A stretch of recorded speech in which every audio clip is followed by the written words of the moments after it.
Hey there, how you doing? Welcome to another edition of Top 10 Worst Things Ever. I'm your host for tonight's episode. My name is Dingo Star. Tonight's episode is in part sponsored by Horton Here's a Hookah, the children's book that teaches your youngsters the benefits of having a trade. Drug dealing is one of the best approved trades of our society. Like society that maintains for some illogical reason. We all know that, what the real reasons are for keeping drugs illegal.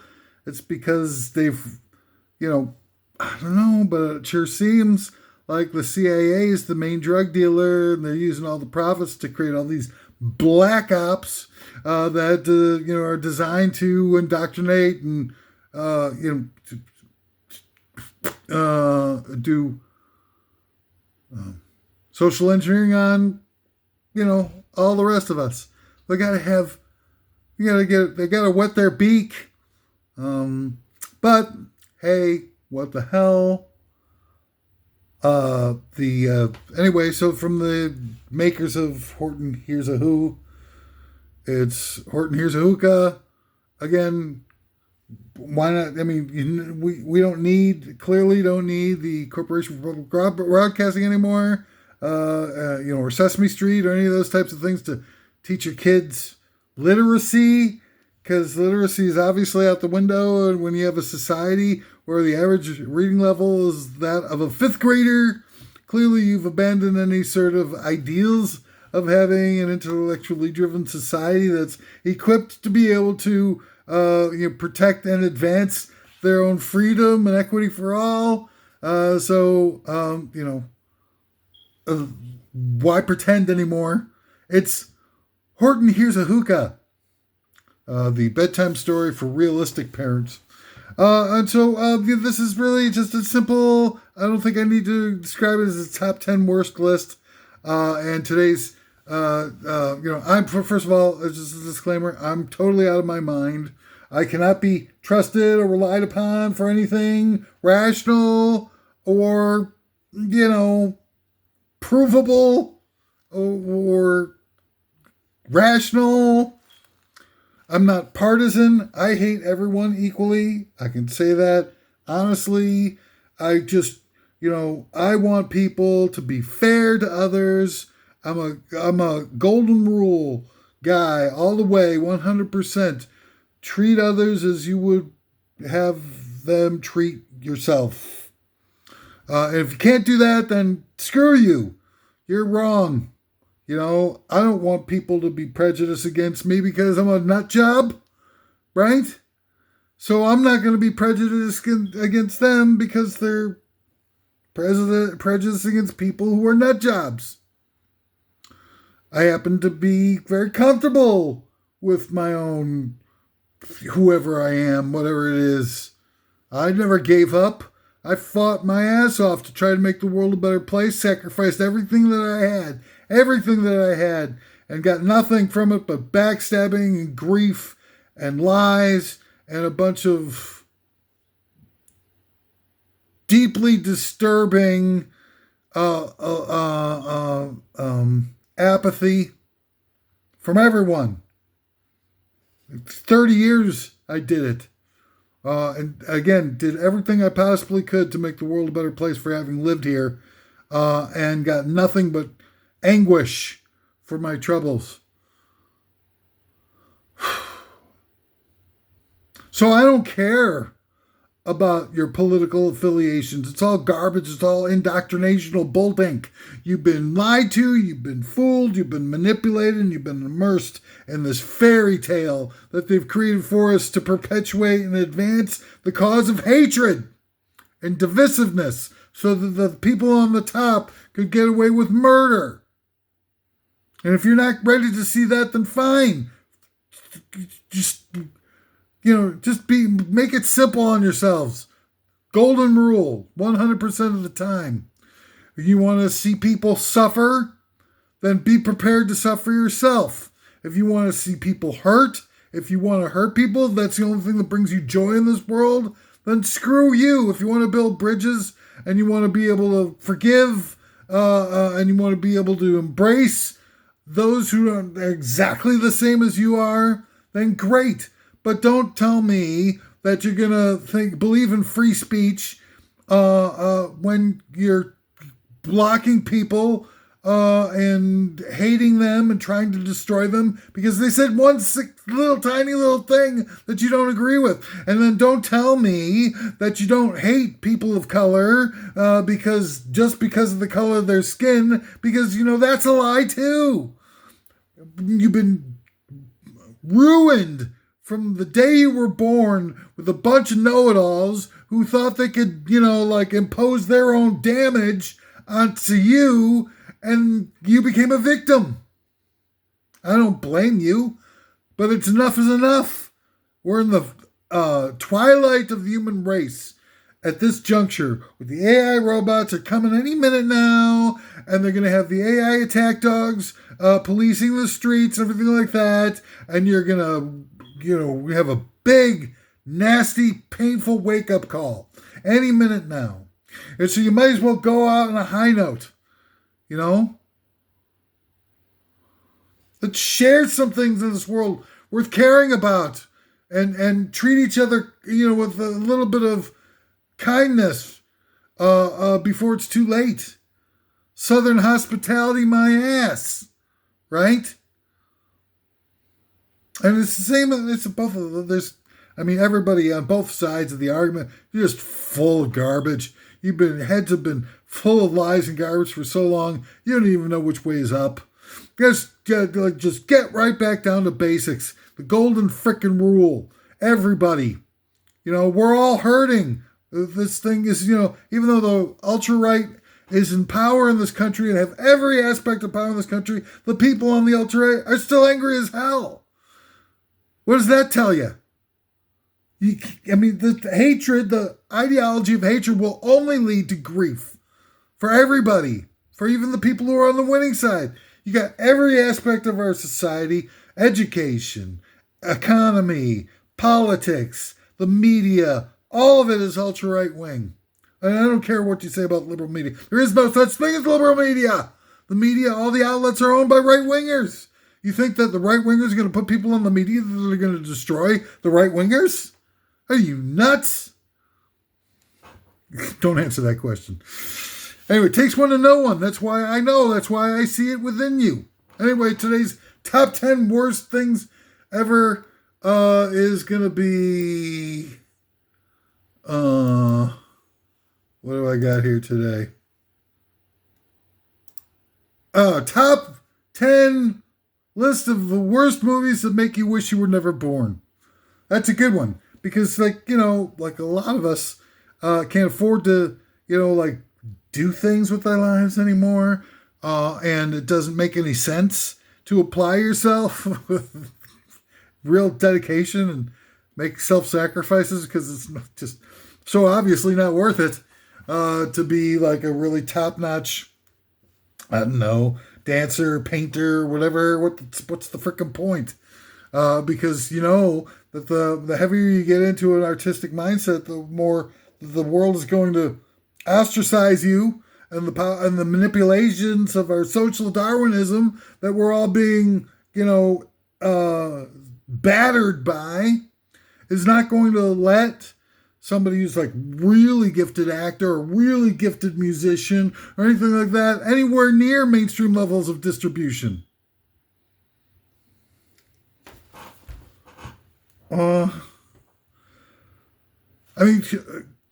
Music is more like a 3-minute long infomercial.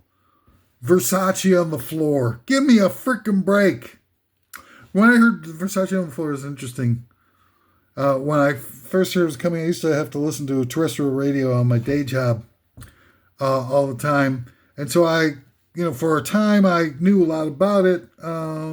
And before I ever heard Versace on the Floor, I heard it was teased out by the DJ that they were going to premiere, was it Bruno Mars or whatever, that jerk off? They were going to premiere the new Versace on the Floor, and I thought, wow, are they talking about Johnny Versace, the designer, who got like unceremoniously murdered by a drifter or something like that? And I was thinking that they were, I mean, I couldn't believe it, but I was thinking like, the only thing I could think of was Versace on the Floor must be Johnny Versace on the Floor. They're going to do a song about him being murdered by a drifter. And I thought, well, finally, something in mainstream radio that's got some, meat on its bones. But it turns out it was just an infomercial, just a three-minute long infomercial paid for by Versace Designer Corporation or whatever the hell. And not a song at all. I mean, it's nothing to do with it. It was like somebody said Versace's coming, to Clear Channel or Live Nation, any of those people. They're all the same people, really, the same board of directors or whatever. And so they come to us and say, look, Versace wants to do an ad campaign based around a song, get somebody who's got no talent and no emotional ties or commitment to their music, anything like that. Oh, Bruno Mars, he's perfect. And so let's do the manufacturer, have his people, have his team Bruno, put together a infomercial song, like a jingle for us, and we'll give you $1 million or whatever the hell. And that's how I imagine that that's what the music industry is today. It's just all a bunch of stuff like that. Freaking what is it? Cardi B's sister's name is Hennessy. They actually changed her name to something that would be a product placement for. I mean, Hennessy's big, or was when I was listening to terrestrial radio, was a big player in this infomercial disguised as music industry. And so look, I mean, there's no point in sacrificing everything, putting your blood on the page for anything anymore, because it's not going to go anywhere.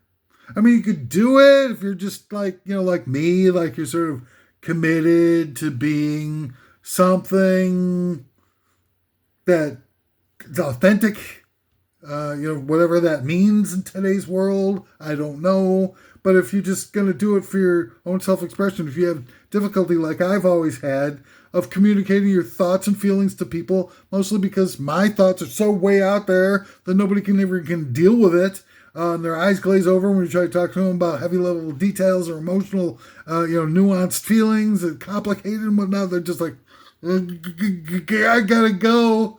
I got a phone call from my great uncle grandfather. And so it's just like, forget about it. What's the point? It's, if you're going to just sit there in your own room and, kind of whatever, and you're going to complain that a bunch of like small little clubs aren't paying you enough for you to be able to express your hobby, undeveloped, people without, any kind of clue as to what it takes to be marketable in today's day and age, or to survive in today's day and age, saying like, how come you're not paying me $1,000 to display my hobby? Why don't I just go to some small club and say, hey, look, I did this model car over the weekend. I'd like to, display it to your audience here and pay me $500 for my trouble. It's like, it's a hobby.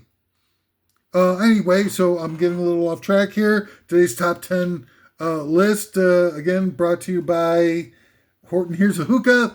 And so the top 10 worst movies of all time that make you wish you were never born. Number 10, The Dukes of Hazzard movie. They did a movie, I don't know why, like 20, 30 years after the show was already gone. Daisy Duke, something, they got Jessica Simpson, the paragon, the poster child of intellectual prowess. Jessica Simpson coming on, and doing stuff like that. And then they got Johnny Knoxville and was it Sean something, whatever, Dirk Diggler or whatever from American Pie, Stifler from American Pie. They got him, Sean Scott, something, I don't know.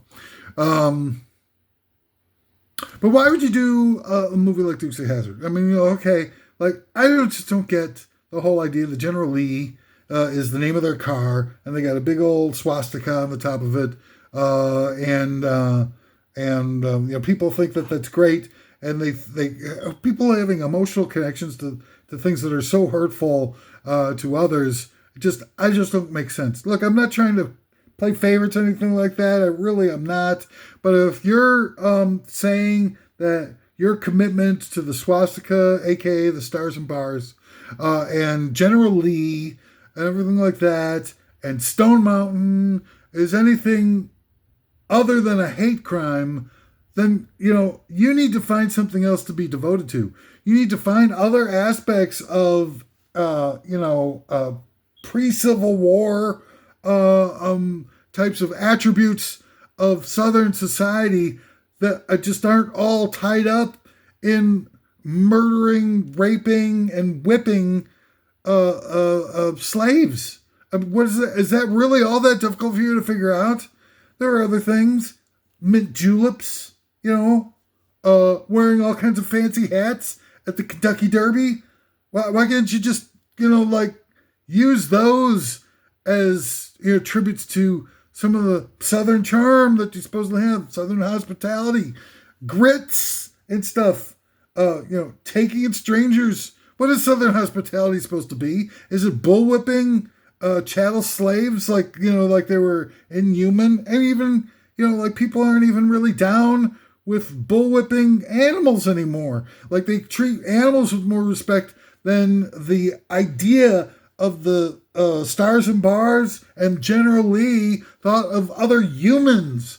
At some point, I really do call into question Abraham Lincoln's decision to keep the South in the Union. Why not just let it go, Abe? That was the biggest mistake he ever made, was thinking that why would you want to keep people or trying to enslave other human beings as part of any association?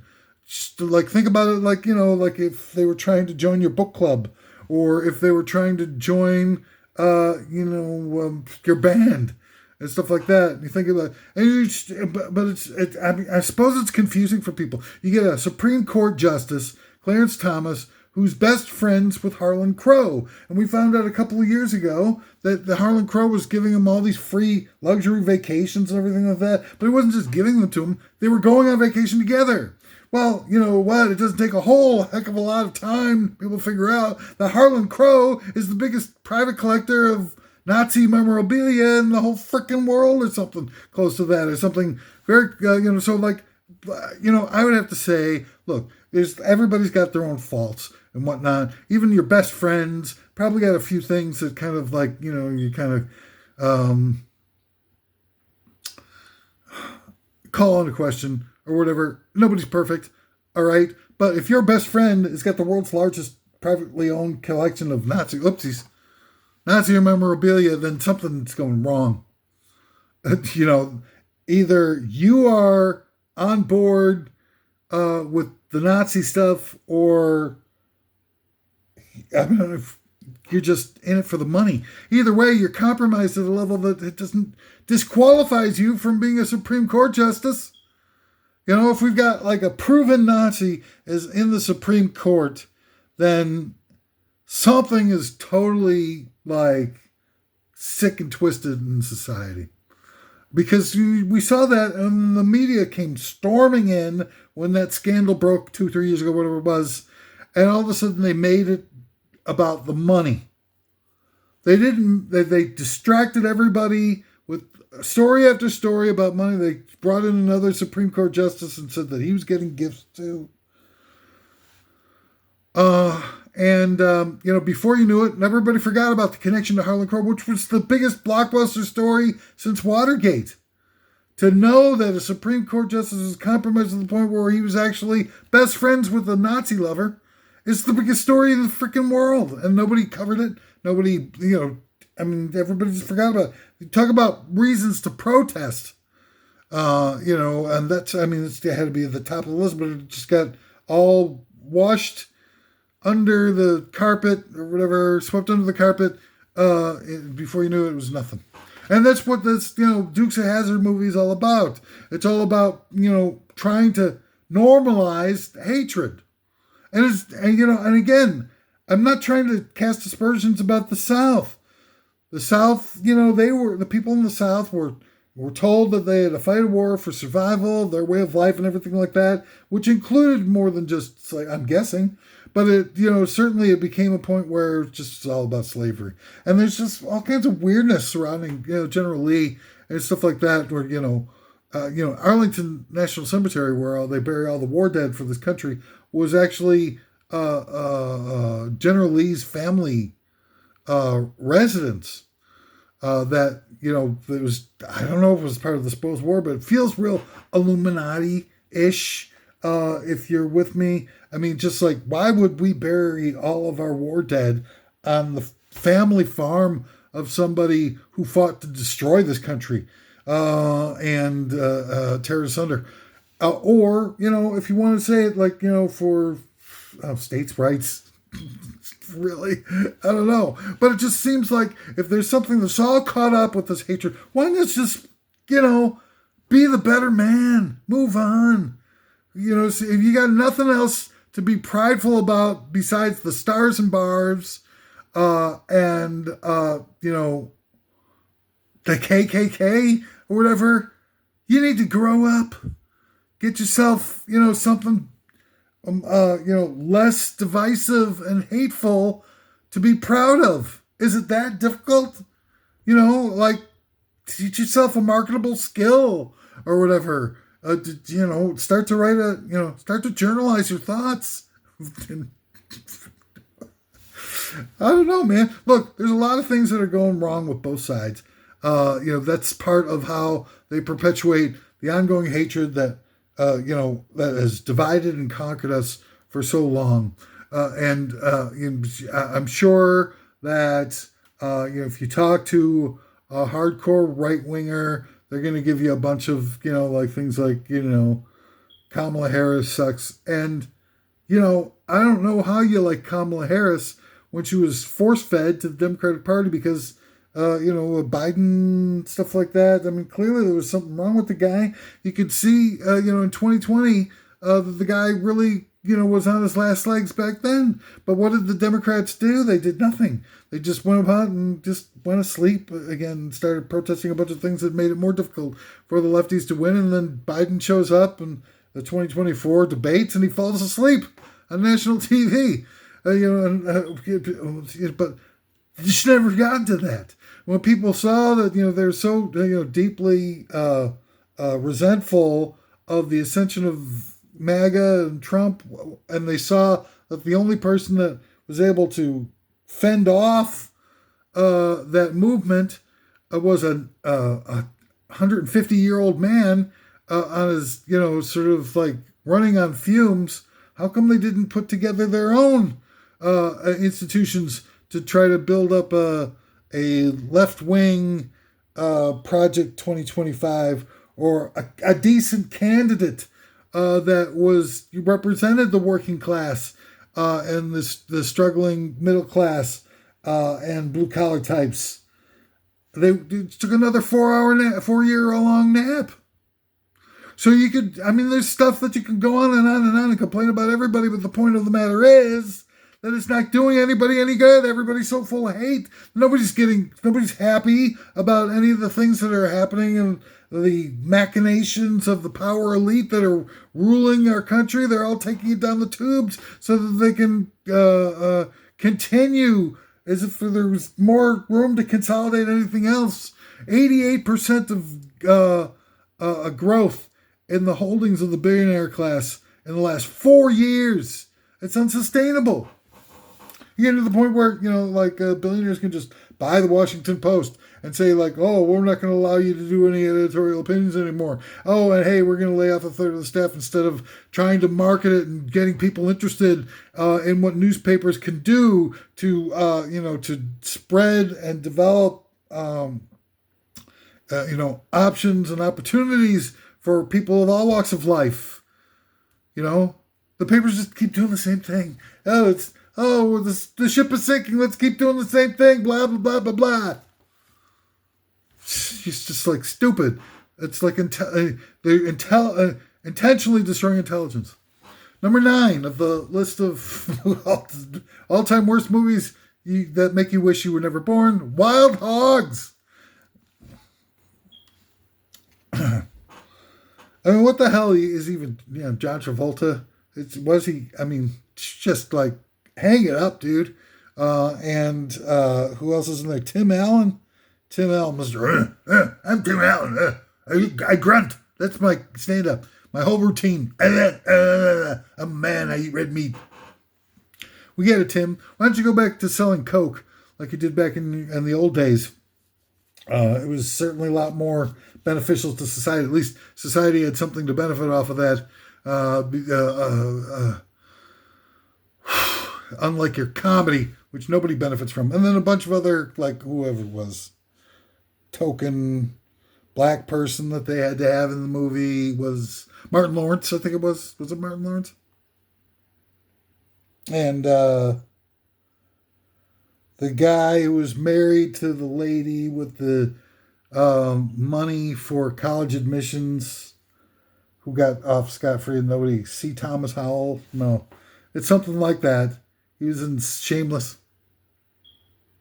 What a load of garbage. Look, it's pretty easy to see that, suburbanite ethos, that they were trying to artificially inflate with this movie. It's called indoctrinational pablum. They've got, just a bunch of middle of the road suburbanite ethos types who are tied in with the 30-year mortgage and the kids, and they're all, it's just a different form of slavery with just a little bit more of a comfortable set of trappings that they get you with to get you to comply and sacrifice your entire life towards living towards that just perpetuates the whole status quo. And the status quo is pure evil. Status quo has us making profits off the backs of people in sweatshops. People in Pakistan have, children working in coal mines. The millions of people that were murdering or exploiting in the Middle East in order to be able to, make a profit and impose our will on poor people. I think the Iraq War, personally, wasn't blood for oil. It was blood for blood. It's just the whole point of the Iraq War was to have the insurgency, because that was what we needed at the time, our military needed at the time, and the overall demand for weaponry required. There was no longer, after the collapse of the Soviet Union, there was no longer any need to have 10,000 tanks ready to go to fight out this big old land war. No, they needed rocket-propelled grenade launcher stuff and armored personnel vehicles and drones and all that kind of stuff, which the Iraq War gave them the perfect opportunity to reconfigure the entire military, right? And then you build all these different types of things, and, the insurgency lasts for decades and stuff. What do you think it was drawn out for? Because the Iraq War was the perfect beta testing environment for them to be able to have a real world arms dealership show. And that's what Iraq was. And so you get all these, counterinsurgency weaponry platforms and delivery vectors that were displayed, in action against, like the power elite's favorite victim, brown people, right? And, people, all these despots with these little, insurgencies and people that they wanted to put down to keep themselves in power and stuff like that, are all watching this stuff like, I'm like, ooh, I could really use some of those rocket-propelled grenades and whatnot. And so they see it in action. They're like, oh, sign me up for like $10 million worth of that stuff, buddy. Sorry. And then they got, that's it. And that's what it is. That's Wild Hogs. Number 8 of the top 10 list of worst movies that make you wish you were never born. Biodome. Okay. Now, I admit that I watched Biodome, I don't know, I want to say about 4 or 5 years ago again, to revisit it. And I thought, well, maybe it's just, maybe just an innocuous sort of slapstick comedy is how I kind of remembered it as. But I'm watching it and going like, this is the most obnoxious, boring load of bullink ever, where it's, again, creating this hero worshipping of Pauly Shore, having the intellectual dummies be the hero of a movie is validating dummies. That's what this movie is really made to do. That's the main reason for this movie to be made, was to validate dummies and to make it seem like being a dummy was cool, funny, endearing, and that's Biodome. Number 7, anything with Meryl Streep in it. So I don't know, how to say this, but I don't like Meryl Streep. I think she's a 2-bit phony, elitist snob, and the sort of like the worst type of pseudo-intellectual that thinks she knows everything, and anybody that goes against her druthers is inhuman or whatever. Hey, look, some of the politics of that, are probably well-founded. When she did the Golden Globe speech, and she railed against Donald Trump's mocking of a disabled journalist. That's great. But in the same sentence, during that same speech, she's putting down people who, just because they watch MMA, like treating them, in her mind, conveying that she thought that they were inhuman. And I'm just like, looking at it going like, who the hell are you, buddy? Are you the arbiter of things that are worthy or unworthy and stuff? It seems to me that MMA involves a whole heck of a lot of discipline by people who are really have to put everything they've got into it for a long, long time to be able to compete and stuff like that, or football, or whatever the hell it is that people, sort of get off on, to try to provide some sort of relief from the ongoing pressures, stresses, and inequities of this world. Everybody deserves a little bit of time off from it, a little bit of escapism from it, to just try to recharge the batteries. Unfortunately, they're not getting it because, there's more cheating, there's more fixing in football than there has ever been in pro wrestling. And so it seems, by the way I look at it, and it's just no relief from working for the man, because while you might be working for your boss on your day job and everything like that, and all the stresses of having to commute back and forth and all that stuff, but when you get on, you turn on the TV, you turn on a sporting event and all these logos and labels and all these commercials and everything like that, you're still at work. You're just not working for your boss. You're working for Madison Avenue. They're putting you to work as a victim of this own indoctrination of materialism and all that kind of stuff. Your life isn't going to be good until you get a Ford pickup truck. Well, you know what? That sucks. I might as well get myself a Ford pickup truck and then life will be better. And you buy it and then your life isn't better and you're like, oh, I just need to take it out on some minorities. And that's how it works. That's how they keep you infused with hatred all the time. But there's no reason to deny people a little bit of escapism, and whatever it is that turns them on for escapism is just as good as anybody else's escapism. It's just escapism. And again, you could say your favorite color is, I talked about this before, your favorite color is taupe. My favorite color is puce. It doesn't mean that either one of us is right. It's just the way it is, man. It's the impulse. It's an unchangeable element of the fact of who and what we are. Some people like the Beatles. Some people like the Rolling Stones. Okay?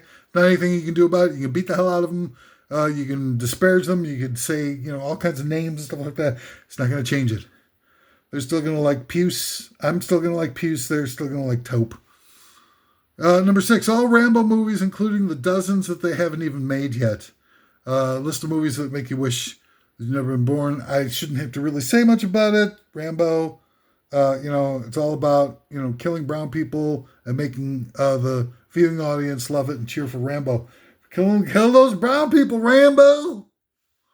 Number 5, all those horrible Mel Brooks movies that he did after Young Frankenstein, which you pulled all together, all the decent jokes from all of them, you wouldn't have enough for a funny movie trailer. It's a real damn shame. The guy was really funny. He was onto something. But Richard Pryor, who, was probably the source of a lot of that, creative tension on Blazing Saddles, he went and blew himself up real good. He blew himself up real good. And he was really kind of never the same after that. Then they gave him, they gave him Parkinson's or something like that. Turned him into a complete, completely disabled. And same thing they did to Muhammad Ali. Gee, wow. Thematic, resonating similarities in their approach to destroying the most charismatic leaders in society. It's good. I like it. It's probably a good way to go. Next up, but anyway, and then, he had some kind of thing with Gene Wilder. They stopped working together. It's a real shame. I finally, after years of trying to figure it out, I saw something somewhere that they had an argument about Gene Wilder wanted to do the adventures of Sherlock Holmes' younger brother, and Mel Brooks wouldn't let him make it as a producer. He wouldn't put up the money for it, something like that. And then they never worked together again, which, if you go back, 12 Chairs is funny. Producers is hysterical. But everything after Young Frankenstein is just like mostly garbage. They occasionally get one or two good jokes, but certainly not worth a whole movie. Number 4, the Transformers. Every single one of them, list of movies make you wish it over. But if you're not on this tip, then, you really need a wake-up call. I'm sorry. If you're a Transformers fan, I get it, okay? But, you really got to pay the social costs of your support of something so crass, materialistic, and infantile. Because, I'll just come out and say it. Here's a race of robots, okay, where you have the two things that they can transform into include 1, outer space robots, or 2, American, well, not always American, but muscle cars, 80s vintage muscle cars. Now, if they're out in some Megatron or whatever the home planet is that they come from, what the hell are you gonna get? You're gonna actually come up with 1980s vintage muscle cars? Is the only other thing you can transform into? And you're sitting back going yes, this is really entertaining. And I'm not trying to put you down for it, but you gotta pay the price when you can do something, when you can support stuff like that. The only reason why Transformers movies became popular again was because our purchases of tickets to Transformers movies helps weaponize CGI technology so they can do all the deep fakes and brainwash us. There's social costs to the dollar votes that we make. The things that we, like NASCAR. The only reason why they popularized NASCAR and put it on TV was because NASCAR helps pay for high-performance combustion engines that the military uses. So when we go to pay for NASCAR events or the commercial subsidy of NASCAR events that happens through television, all it really is getting us to pay for that portion of what the military would have come out of their budget, and they couldn't afford it. So, we're paying for the research and development of high-performance combustion engines that they use for tanks and F-16 fighters. Excuse me.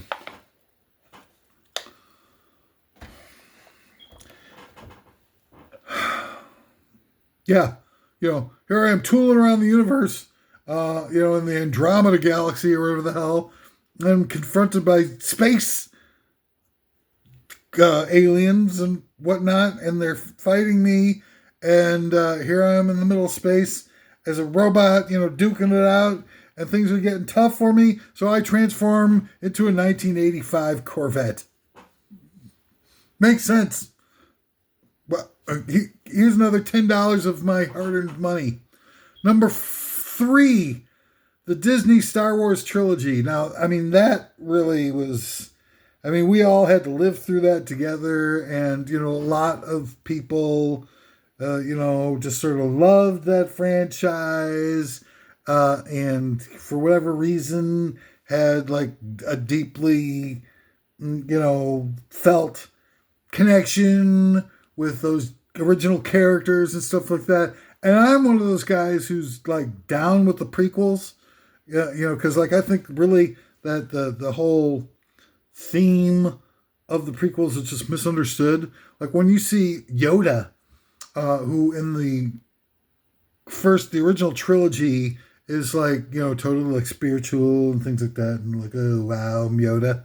And then they've got like in the prequels, they've got Yoda telling the guy, you really have to make sure that you don't love anyone or anything, because love leads to hatred. And you see Yoda talking about that and like Attack of the Clones or whatever, and you're like going like, okay, that's a 180. Didn't see that coming. And but it's just like, okay, well, but what really seemed to me, we're looking at it wrong. We're like the prequels are like trying to condemn organized religion. And the Jedi, after all, were an organized religion. And so they give rise through their ignorance and their apathy and their obliviousness or whatever. They give rise to Darth Vader guy who goes out and murders all the younglings. He even murdered the younglings. I think weren't the younglings like an improv troupe out of L.A. that Pee Wee Herman and Phil Hartman came out of? He murdered Pee Wee Herman.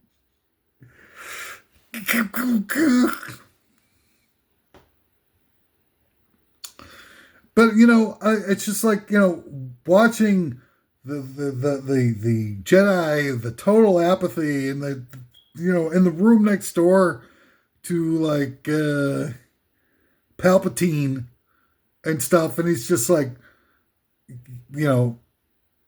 screwing up everything like right under the noses, and they're supposed to be like these finely attenuated, soulful creatures who are tied in with the force that runs the universe. And in the meantime, right next door, in the office next door, is Palpatine. Is like going like, "Oh, I will destroy the Jedi," and they're just like obliviously carrying on. They're just like sitting there in their meetings and so on and so.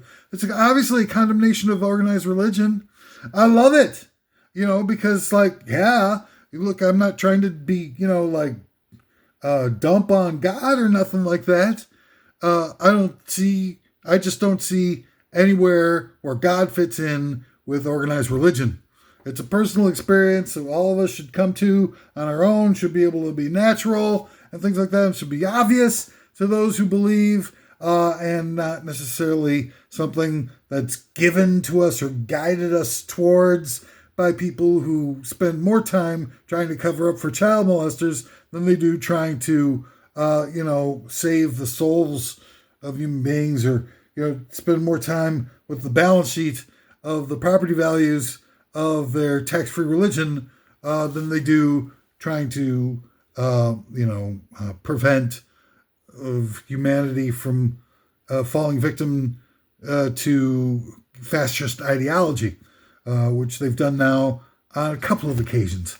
And so I'm not down with organized religion. I'm down with the possibility of there being a creator being. I don't know. I really don't. I certainly would more than willing to turn it over to people who feel like they've experienced those types of, life-informing realizations. Bully for you. I just don't want to. I don't want to be victimized by your by the ego that you get when you think that you know better than anybody else. You treat everybody the same as you would want to be treated. It's golden rule here on the top 10 worst things of all time list. Episodic, whatever. And number 2 of the top 10 worst all-time movies that make you feel like you wish you were never been born. It's a tie between The Usual Suspects and Planet of the Apes. Oh, Jesus. Everybody talks about The Usual Suspects. It's supposed to be such a clever movie. Wow, these guys have really figured it all out. It's just the stupidest movie I've ever seen in my whole life. The movie goes on about this guy, Kaiser Sose, who's killing off the last possible witness. It's this disguise, this scam that they built up and did all these, machinations of trying to cover up for the fact that they were just out to kill this one witness who knew what Kaiser Sose looked like. In the meantime, the guy who's Kaiser Sose is sitting at a police station for hours, getting fingerprinted, handcuffed. It's got 100 different cops who are witnesses to him that are now going forward. They're all witnesses to who Kaiser Sose is. And so, he goes and kills the one person who knows what Kaiser Sose looks like and all that kind of stuff. And by that virtue, 100 cops now know what Kaiser Sose looks like, that he exists. In the beginning, they don't even know if he exists. I think it's a rumor. Now they know he exists. Hundreds of cops. What a stupid movie. Jesus Christ. How they got people to believe that that's an intelligent movie is the real, craft work here that's going on in this movie. And as for Planet of the Apes, again, this is another movie where at the end, Charlton Heston comes across the destroyed Statue of Liberty, and he's all pissed off because that's the realization that he had, that he was actually on planet Earth the whole time throughout this whole movie, and that apes had taken over and that humanity had somehow been destroyed. When, at the very beginning of the movie, when he crash lands on this planet, and he sees that the apes are talking in English. What did he think the planet was? It's English. English came up it was developed on planet Earth. So the minute he heard the apes talking in English so that he could comprehend what they were saying and he could converse with them, he already should have known that he already should have been, from the very first words that he heard out of an ape's mouth, and he knew that it was English, he should have been saying, "God damn you all to hell." He should have realized it all right there. You didn't have to wait through the whole goddamn movie to think it was Earth. And the people were watching the dummies. All of us were watching the goddamn movie thinking that it's this big revelatory great ending. That all of a sudden it's revealed to him that he's been on planet Earth all along. Wow, what an incredible shocker. Dumb. And the top, I'm still exhausted. The top of all the movies and things that make you wish you were never born. The top number 1 is anything ever directed by Steven Spielberg. There we go. Oh, God. You watch all these movies glorifying suburbia and white people. Oh, my God. Get yourself a little bit of, Jesus. E.T. Shaving Ryan's Privates and Close Encounters and Always and 1941 and what's some of these other movies? It's Catch Me If You Can and War Horse. All this stuff. It's all a bunch of white suburbanites. Boring. And it's just like everybody says he's such a great, director and everything like that. It's not a, great director. He's a great propagandist. Steven Spielberg is the modern day Leni Riefenstahl. And, we're not, out there mass murdering, Jews and initiating wars that led to 22 million Russians dying and so on and so forth. We're not doing that, but we are doing a whole lot of mass killings throughout the world. And part of that has been propped up by the identity of ourselves as being infallible, greatest generation, unblemished perfection of humankind, the American exceptionalism that Steven Spielberg, in many ways, authored. Well, anyway, you can hate me for whatever. I don't know. There's been plenty of things that I said on today's show that you could hate me over. But that's all that we got for Top 10. List of worst things today. Everything that I've said here are opinions, not of my own, but again, given to me by Almighty God, who's imbued me with a vision of the top 10 lists that I am bestowing upon you. I'm simply channeling these things through me, not to brag, but those of you who, my efforts try to make the world a more fun, a rewarding place, and equality, and all the things that I'm looking to do here with this particular endeavor is to make the world a better place for all of you, not for me. I've given up on me. I don't think my world will ever be a better place. It'll always be full of pain, anguish, and backstabbing. As far as I'm concerned, I'm done deal. My life is over. But I still think that, I choose to believe in the redemption of the human race. And we're running out of time. This is the twilight of the human race. And additionally, is the twilight zone of the human race as well by looking at it. But the fact is that, I'm just the messenger here. I'm trying to, set the table for a redemption and recapitulation of forgiveness of the human race so that we can, at least turn our attention towards fighting the real problems of this world, not just the symptoms, but the problems, which are, the billionaire class and what they're doing to us. There are no separations between right and left. Those are all artificially created. The only separations in the human race are between the haves and have-nots. And if you want to believe it, great. If you don't, then, you're all going to be suffering from a relentless hatred until they finally replace us in the next 10, 15 years with AI robots, and they're going to be shuffling us off to Buffalo. And by Buffalo, I mean, concentration camps scattered throughout South America, where they will exterminate us with a more virulent form of COVID as an airborne, open-air gas chamber. And they'll just keep a few human beings around for sport, for harvesting of vital organs, and for, varying up the gene pool a little bit so they don't become a bunch of the ruling elite class that survives. It won't become just a bunch of inbred, flipper babies and stuff.